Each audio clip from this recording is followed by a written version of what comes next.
Are you all scared whenever a siren goes off?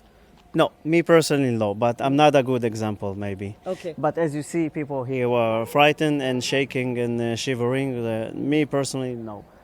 I think you interview.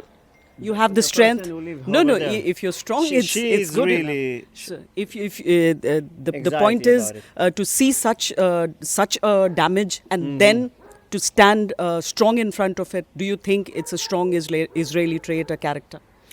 This is the Israeli resilience, I believe so. It's not unique to me or to many people. It's common in various people in our society because this is something we've been. It's not something new. It's something that I personally, since I was born and since not since my parents were born, but since they came to this country at the 50s. So it's not new. यहाँ पूरे हिस्से में आप जहाँ पर भी देखेंगे वहाँ पर आपको बस तबाही नज़र आएगी। जब इतना भारी भरकम बम किसी रिहायशी इलाके में आकर गिरता है तो पार्क की हुई गाड़ियाँ भी कुछ इसी रूप में आपको नज़र आती हैं, पर खच्चे उनके उड़ चुके होते हैं। आज भी जो वो ज़ख्म है वो लोगों के मन में ताज़ा है। शूट ख़त्म करके निकल रहे हैं कि अचानक यहाँ पर अलार्म्स बज गए हैं, चूँकि यहाँ पर शेलिंग यहाँ पर जब मिसाइल दागा गया तब बॉम्ब शेल्टर भी सेफ़ नहीं रहा था, इसलिए बहुत ज़्यादा सतर्कता अभी बरती जाती है।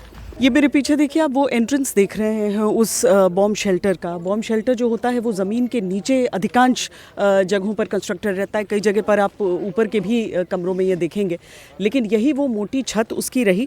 और इसके साथ साथ चलते रहिए, आप दिखाते हैं आपको जो दरवाज़ा है उसका, उसके ज़रिए भी आप समझ पाएंगे कि एक बार बॉम्ब शेल्टर में लोग पहुँचते हैं, फिर उस बॉम्ब शेल्टर का दरवाज़ा बंद किया जाता है।